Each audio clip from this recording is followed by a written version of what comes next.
yang dilakukan menggunakan media online. Kemudian kita melakukan penyelidikan. Memang dari beberapa penyelidikan terdahulu kita sudah mengantongi beberapa pelaku yang memang sering bermain.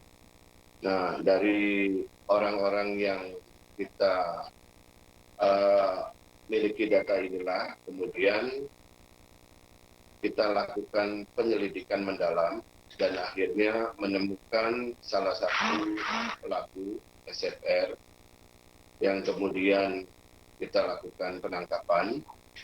Pada saat kita melakukan penelusuran pada laptopnya, kita ketahui bahwa ada website yang diduga palsu milik pemerintah Amerika Serikat.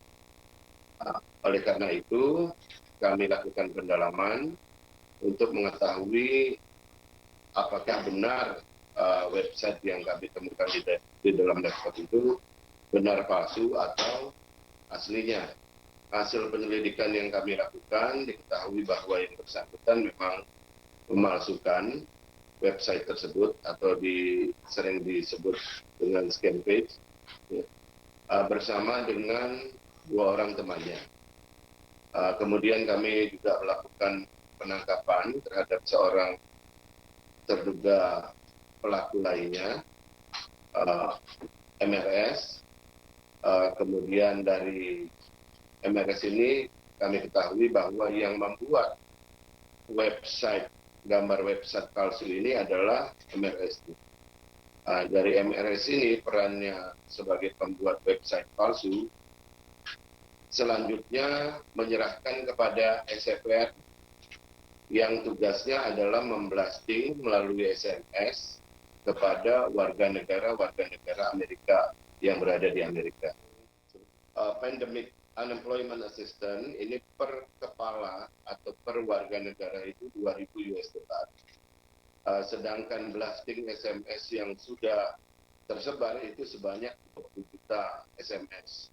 Dari 20 juta itu, 30.000 diantaranya telah mengisi formulir dan mengembalikan identitas mereka kepada SFR ini, yang kemudian dikumpulkan oleh SFR.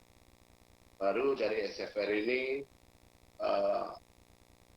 memberikan atau menyuplai data-data itu kepada teman pelaku lainnya yang saat ini masih sedang dalam DPS. Itu disertai dengan domain atau domain palsu dari website tersebut.